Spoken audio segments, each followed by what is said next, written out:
Organizers say at least 7 million Americans took to the streets protesting what many called an abuse of power by President Trump. House Speaker Mike Johnson called it, quote, the Hate America rally. Here in New York City, police say 100,000 people turned out at multiple marches. They report no arrests. There were more than 2,600 events from coast to coast. They are all part of the No Kings movement, which accuses the president of behaving more like a monarch than an elected official. CBS's Elise Preston in Los Angeles leads us off tonight. Elise. Jerika, thousands have turned up here in downtown Los Angeles to express their fear and frustration with the administration. Their message, no monarchs in America.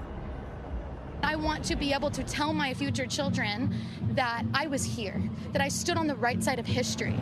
The nationwide rallies are in response to what organizers call an abuse of power by President Trump, including his administration's crackdown on immigration and its threat to send the National Guard into cities, including Chicago and Portland. The message is no kings. The message is the Constitution of the United States is a wonderful document that matters.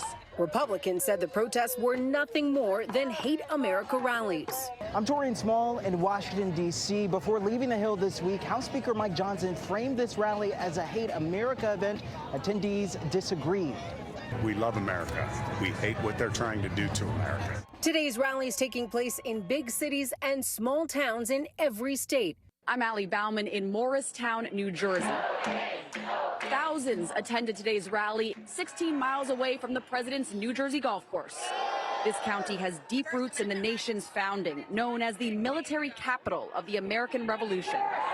Our forefathers fought off kings and said no kings for the first time. So it is full circle. Judy Kelly is one of the local organizers. To defend democracy on this land, it does mean a lot to all of us who are working on it. In Frisco, Texas, the protest was small but vocal. I believe in democracy. I fought for democracy and sacrificed.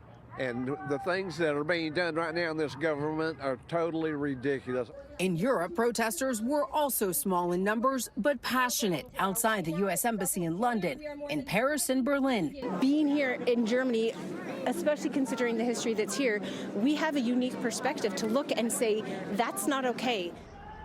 Ahead of today's protest, the governors of Virginia and Texas brought in the National Guard to handle any potential unrest in their state. Jerika, those protests have been largely peaceful. Same scene here.